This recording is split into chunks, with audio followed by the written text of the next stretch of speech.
अच्छा, इमरान खान साहब का एक स्टेटमेंट है, उससे पहले मैं आपको वो बता दूं, ये रिपोर्ट हुआ पूरे पाकिस्तान में। उन्होंने कहा, एक जुमले का है, लेकिन इससे आपको आइडिया हो जाएगा कि मामला कहां जाके फंस गया, कहां पे रुका हुआ है।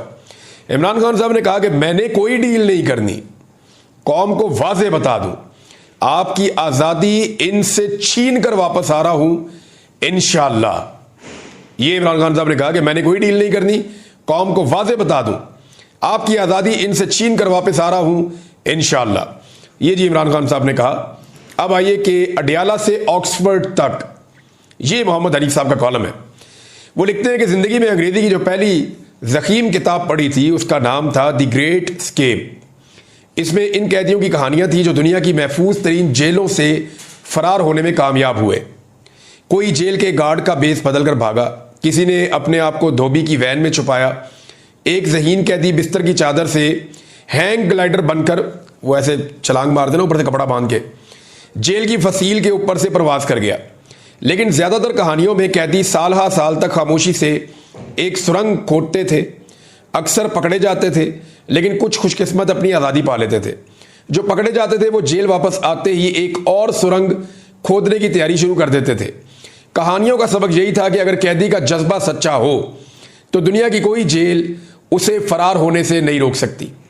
पाकिस्तान के सबसे मशहूर कैदी इमरान खान है और किसी ज़माने में पाकिस्तान की सबसे सख्त जेल मच जेल समझी जाती थी, लेकिन आजकल अडियाला है जहां पर जेलरों को कैदी से हंसकर बात करने पर गायब कर दिया जाता है।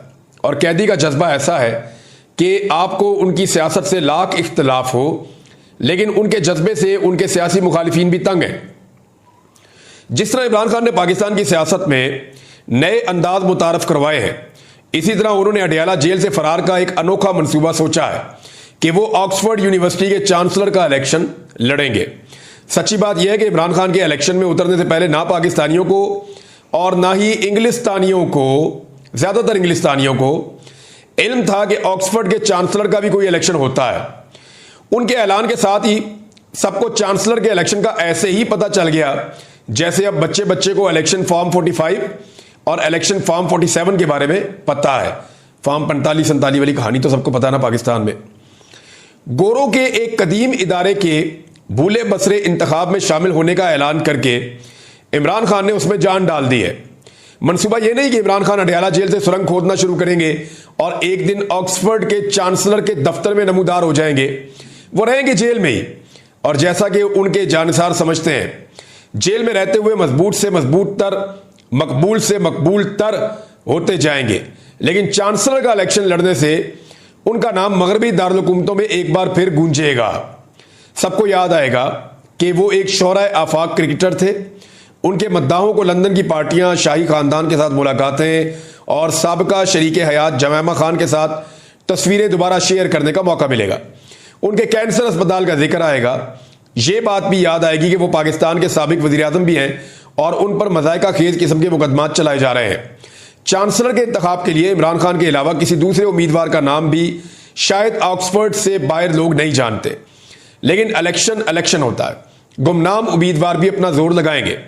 एक बरतानवी सहाफ़ी ने एक कॉलम में इमरान खान के खिलाफ इंतखाबी मुहिम का महाज खोल दिया है। इल्जामात वही है पुराने वाले, सलमान रुश्दी के साथ एक स्टेज पर बैठने से इनकार, तालिबान और उसामा के लिए नरम गोशा और औरतों के बारे में फरसूदा ख्यालात। इन बातों से ऑक्सफोर्ड के इलेक्शन में पता नहीं उनके कितने वोट टूटेंगे, लेकिन पाकिस्तान में यकीनन बढ़ेंगे। अगर वो ये इलेक्शन जीत जाते हैं तो कैदी नंबर 804 को गोरों ने भी अपना लीडर मान लिया, और हार गए तो गोरों की अजली इस्लाम दुश्मनी। इंतखाबात का नतीजा कुछ भी हो, दुनिया को याद आएगा कि इमरान खान एक सियासी कैदी है और गालिबन दुनिया के हसीन तरीन सियासी कैदी जेल की सख्ती बर्दाश्त कर लेता है, लेकिन गुमनामी नहीं। तो इमरान खान एक बार फिर मगरबी मीडिया की शाह सुर्खियों में होंगे। जो भी सियासतदान पाकिस्तान की किसी जेल से फरार चाहता है, उसकी सुरंग का रास्ता GHQ से होकर गुजरता है। इमरान खान अपना रास्ता खुद बनाने पर मुसर है, बजिद है।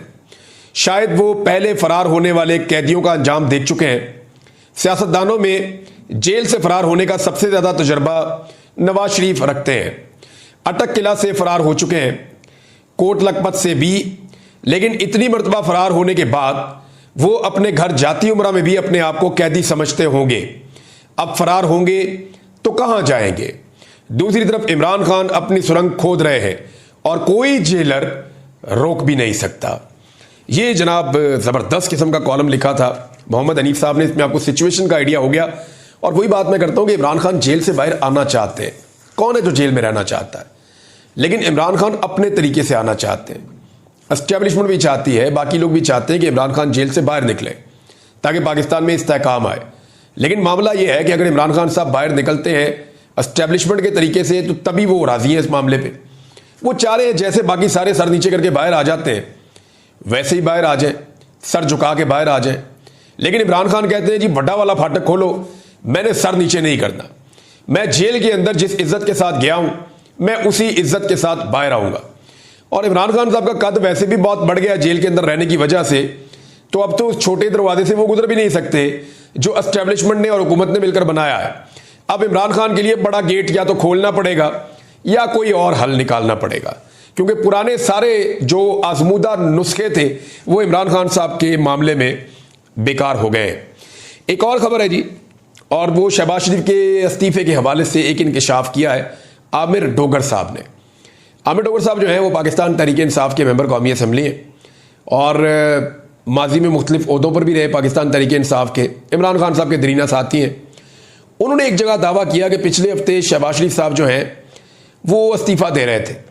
उन्होंने कहा जी 2 हफ्ते पहले शहबाज शरीफ साहब इस्तीफा दे रहे थे, पीपल्स पार्टी अगर हाथ हटा ले तो सुबह हुकूमत खत्म हो जाएगी। देखिए ये हो सकता है किसी जगह शहबाज शरीफ साहब ने धमकी लगाई हो और पीपल्स पार्टी के जरिए से ये बात आमिर डोगर साहब तक पहुंच गई हो, क्योंकि असेंबली के अंदर ये आपस में बैठते हैं तो एक दूसरे से बातें भी कर लेते हैं। हो सकता है शहबाज शरीफ ने कहा हो किसी मौका पर पीपल्स पार्टी को, क्योंकि उन दिनों में मुझे याद है पीपल्स पार्टी की और शहबाज शरीफ साहब की मुलाकातें हो रही थी। पंजाब के अंदर शेयर मांग रहे हैं। अब मरियम नवाज और नवाज शरीफ पीपल्स पार्टी को पंजाब में शेयर देने के लिए तैयार नहीं है। शहबाज शरीफ साहब कहते हैं जी आप दे दें शेयर। उधर पीपल्स पार्टी ने इनके सर पे डंडा मारती है बार बार शहबाज शरीफ के। पीपल्स पार्टी ये कहती है कि लूट का माल है भाई पंजाब, ना आप जीते वहां पे ना हम जीते वहां पे, जीती तो पीटीआई है, तो लूट का जो माल है उसके अंदर आप हमें हिस्सा दें, हमने आपको हुकूमत बना के दी हुई है। वो बेचारे सही बात करते हैं। इधर नवाज शरीफ और मरियम नवाज पंजाब में हिस्सा देने के लिए तैयार नहीं है। तो मे भी शहबाज शरीफ ने कहा हो कि ठीक है जी मैं रिजाइन कर देता हूं। तो ये तो एक धमकी है शहबाज शरीफ के पास, लेकिन देखें ये चलेगा नहीं मामला। और मुझे नहीं लगता शहबाज शरीफ साहब कभी भी संजीदा होंगे, क्योंकि अगर इन्होंने अब इस्तीफा दिया या सियासत इस वक्त खत्म की और ये इलेक्शन के अंदर गए तो पीटीआई का जो बलडोजर है वो इनको रौंद के रख देगा और इनको लेने के देने पड़ जाएंगे। अब इनको एस्टेब्लिशमेंट भी इलेक्शन नहीं जितवा सकेगी। हालात वहां पे पहुंच गए हैं, पाकिस्तानी बहुत मोहतात हो गए हैं। अच्छा, जो पाकिस्तान तहरीक इंसाफ का जलसा है ना, उस हवाले से अब मुतजाद खबरें आ रही हैं। एक तो इरफान सिद्दीकी साहब ने एक बिल मुतारफ करवा दिया सेनेट में, तो सेनेट की जो कमेटी है उसने वो बिल पास भी कर दिया। अब बिल ये है कि इस्लामाबाद में जो भी जलसा करेगा बगैर इजाजत के 3 साल के लिए अंदर, और अगर कोई दोबारा जलसा करेगा बगैर इजाजत के तो 10 साल के लिए अंदर। तो इस किस्म का बिल इरफान सिद्दीकी साहब, क्या ये सूट करता है उनकी शख्सियत को? यानी वो सहाफत की है और